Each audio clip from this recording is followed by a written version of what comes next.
안녕하세요 구독자 여러분, 시청자 여러분. 오늘 하루 정말 기가 막히셨을 겁니다. 그렇게 기다리던 삼성전자 사상 최대 실적이 나왔는데 주가는 오히려 9% 넘게 폭락했으니까요. 아침에 실적 보고 웃었다가 장 끝날 때 파랗게 질린 계좌를 보며 손이 떨리신 분 많으실 겁니다. 지금 솔직히 무섭고 또 억울하시죠? 그 마음 저도 압니다. 그런데 오늘 이 영상 끝까지 보셔야 합니다. 왜냐하면 저는 오늘 이 급락을 보면서 오히려 내일부터의 반등에 더 확신이 생겼기 때문입니다. 오늘은 그 이유를 세 가지로 나눠서 왜 사상 최대 실적의 주가가 빠졌는지, 그리고 왜 이게 끝이 아니라 오히려 기회일 수 있는지 차분하게 짚어드리겠습니다. 오늘 핵심 질문은 이겁니다. 지금 이 급락 번질 자리인가요? 아니면 버틸 자리인가요? 제 결론은 영상 맨 끝에 분명히 말씀드릴 테니 끝까지 함께 가주십시오. 그리고 이 폭락과 반등 사이에서 우리나라에서 가장 큰 돈인 국민연금이 삼성전자를 두고 어떻게 방향을 트는지 그 흐름을 정리한 자료도 영상 후반부에 안내해드리겠습니다. 개미들은 잘 모르는 이야기 두 가지를 준비했으니 끝까지 놓치지 말고 함께 가주시기 바랍니다. 자, 그럼 먼저 오늘 도대체 무슨 일이 있었는지부터 보겠습니다. 오늘 아침 삼성전자는 2분기 잠정 실적을 발표했고 시장에서는 또 한 번 분기 사상 최대 실적을 기록한 것으로 보고 있습니다. AI 메모리 반도체 수요가 폭발하고 공급이 부족한 상황이 그대로 실적에 찍힌 겁니다. 그런데 이 좋은 실적에도 주가는 하루 만에 9% 넘게 무너졌습니다. 많은 분들이 여기서 패닉에 빠지십니다. 실적이 좋은데 왜 빠지지? 뭔가 안 좋은 게 숨어 있나? 하지만 냉정하게 말씀드리면 이건 주식시장에서 수도 없이 반복되어온 아주 전형적인 패턴입니다. 바로 소문에 사서 뉴스에 판다는 격언 그대로입니다. 사상 최대 실적은 이미 지난주부터 온 시장이 다 알고 기대하던 호재였습니다. 그래서 그 기대를 안고 미리 사둔 사람들이 막상 발표가 나오자 차익을 실현하며 물량을 던진 겁니다. 실적이 나빠서가 아니라 다 아는 호재가 재료로 소진되는 과정이라는 거죠. 여기에 오늘은 수급까지 겹쳤습니다. 지난 한 주 동안 외국인은 코스피 시장에서만 무려 19조 8천억 원어치를 순매도했고 그 물량이 대부분 삼성전자와 SK하이닉스에 집중됐습니다. 실적이라는 재료가 나오자 이 외국인들이 마지막 차익 실현 물량까지 쏟아낸 겁니다. 반대로 그 물량을 받아낸 건 지난주 11조 원 넘게 사들인 우리 개인 투자자들이었습니다.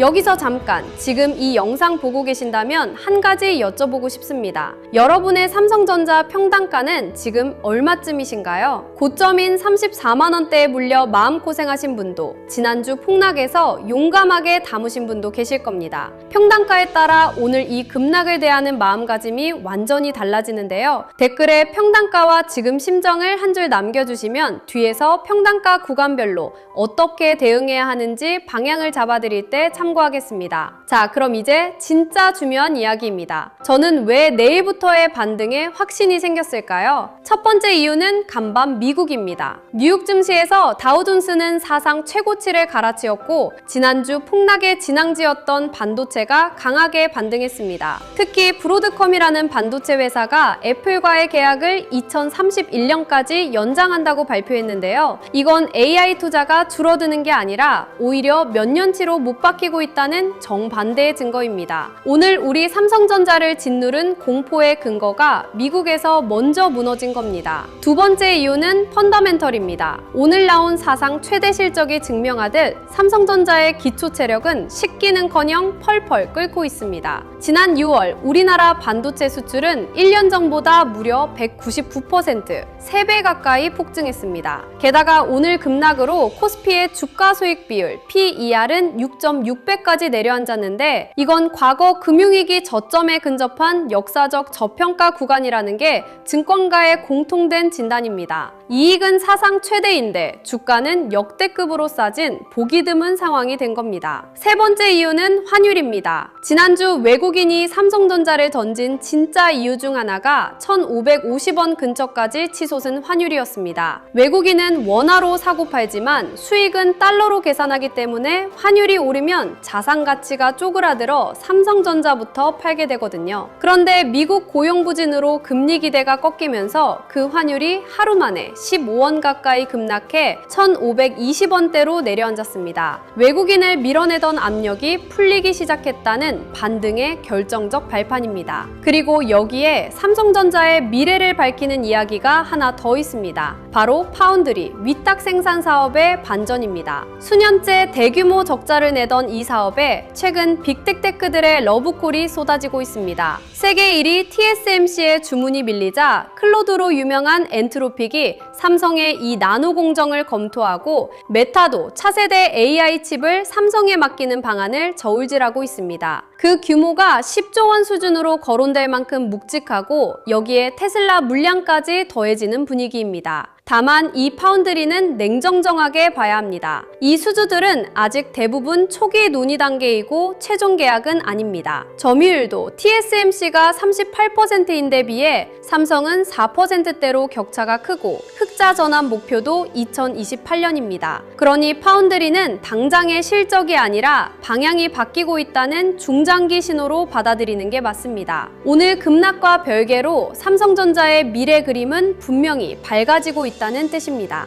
물론 반대편의 리스크도 균형 있게 봐야 합니다. 오늘 실적에는 임직원 성과급이 대규모 비용으로 잡히면서 이익을 일부 갉아먹는 요인이 있었고 메모리 값이 오르면서 스마트폰과 가전 부문은 원가 부담이 커지는 딜레마도 있습니다. 또 애플의 중국산 메모리 로비, 미국이 우리 기업의 국내 투자를 미국으로 돌리라고 압박하는 통상 변수까지 언제든 다시 불거질 불씨는 남아 있습니다. 그래서 반등을 확인할 신호를 정해두는 게 중요합니다. 그래서 내일부터 우리가 흔들리지 않고 확인해야 할 나침반 지표는 딱 3가지입니다. 첫째, 지난주 20조 원 가까이 팔았던 외국인이 매수로 돌아서는지. 둘째, 원달러 환율이 1,550원 아래에서 안정되는지. 셋째, 사흘 뒤 예정된 SK하이닉스의 미국 예탁증서 상장이 해외 자금을 다시 반도체로 끌어들이는지. 이 3가지가 확인되면 오늘의 급락은 결국 지나가는 소나기였다는 게 증명될 겁니다. 자, 이제 여러분이 가장 궁금해하실 질문에 답할 시간입니다. 지금 삼성전자 계속 들고 가야 할까요? 아니면 국민연금처럼 다른 곳으로 갈아타야 할까요? 이 판단을 드리기 전에 잠시 화면을 주목해 주십시오. 지금 이 영상 보시는 분들 중에 삼성전자를 고점에 물려서 하루하루 피가 마르는 심정이신 분 정말 많으실 겁니다. 사상 최대 실적에도 오늘 하루 9% 넘게 밀리며 지난주 저점 부근까지 다시 내려앉았으니까요.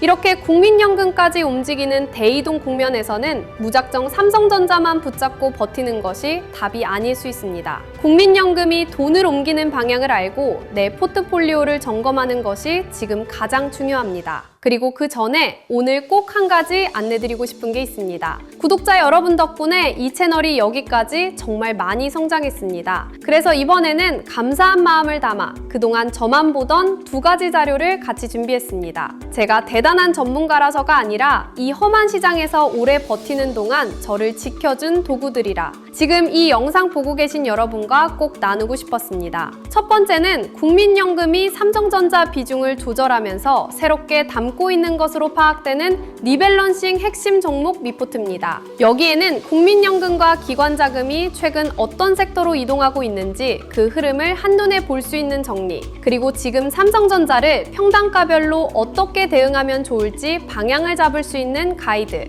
마지막으로 지금 같은 변동성장에서 공포에 휩쓸리지 않고 분할로 대응하는 원칙까지 담았습니다. 두 번째는 내 계좌 위험 신호 체크입니다. 시장은 한 방향으로만 흘러가지 않습니다. 오를 수도 빠질 수도 지루하게 횡보할 수도 있는데 대부분은 한 가지 경우만 머릿속에 그리고 들어갑니다. 그러다 오를 거라 생각하고 샀는데 빠지면 오늘처럼 당황하고 빠질 거라 생각해 못 샀는데 오르면 또 후회하죠. 그래서 평단가와 비중, 지금 마음 상태를 짚어보면 내 자리가 안전한지 위험한지 스스로 걸러볼 수 있게 만들었습니다. 정답을 알려드리는 게 아니라 지금 내가 틀린 자리에 서 있진 않은지 먼저 확인하는 자료입니다. 대본 안에서는 제가 큰 방향성만 말씀드릴 수밖에 없습니다. 그래서 영상 고정 댓글과 더보기란에 이 2 자료를 받아보실 수 있는 링크를 남겨두었습니다. 지금 이 영상 보고 계신 구독자 여러분, 보유하신 평단가와 함께 링크로 문의를 남겨주시면 각자의 상황에 맞는 대응 방향을 함께 점검해 드리겠습니다. 다만 제가 일일이 확인해서 답변을 드려야 하기 때문에 하루에 받을 수 있는 인원에 한계가 있습니다. 이건 유료 상품도 리딩방도 아닙니다. 그저 여러분이 직접 시장을 보실 수 있는 기준을 잡아드리는 자리입니다. 지금 두려운 마음으로 혼자 고민하고 계셨다면 미루지 마시고 지금 바로 링크로 신청해 두시기 바랍니다. 자, 그럼 제 판단 드리겠습니다. 오늘 사상 최대 실적에도 9% 넘게 빠진 이 급락은 실적이 나빠서가 아니라 다 아는 호재가 소진되고 외국인이 마지막 물량을 던진 결과에 가깝습니다. 반대로 간밤 미국 반도체 반등, 역대급 저평가, 환율 안정, 그리고 사상 최대 실적이라는 반등의 재료는 오히려 차곡차곡 쌓여 있습니다. 그래서 저는 지금은 공포에 던질 자리가 아니라 오히려 반등을 준비할 자리에 가깝다고 봅니다. 다만 이건 예측이 아니라 대비의 영역입니다. 그래서 큰 틀에서 드리는 방향은 이겁니다. 외국인의 복귀와 환율 안정이라는 신호를 확인하면서 평단가에 따라 미리 세워둔 원칙대로 움직이는 겁니다. 고점에 물리신 분과 낮은 가격에 담으신 분은 전략이 정반대여야 하고 어느 쪽이든 오늘 같은 급락에 한 번에 다 던지거나 다 담지 말고 분할로 대응해야 합니다. 이렇게 급변하는 장에서 끝까지 살아남는 건 예측을 마친 사람이 아니라 원칙을 지킨 사람이었습니다. 그 구간별 대응은 앞서 말씀드린 자료에 정리해뒀으니 꼭 확인해 보시기 바랍니다. 오늘 영상도 끝까지 시청해주셔서 진심으로 감사드립니다. 영상이 도움이 되셨다면 좋아요와 구독 꼭 한 번씩 눌러주세요. 사상 최대 실적에도 급락한 오늘, 여러분은 내일 반등에 거실 건지 아니면 더 지켜보실 건지 평단가와 함께 댓글에 남겨주시면 다음 영상에서 함께 짚어드리겠습니다. 다음 영상에서도 꼭 필요한 정보만 담아서 찾아오겠습니다. 감사합니다.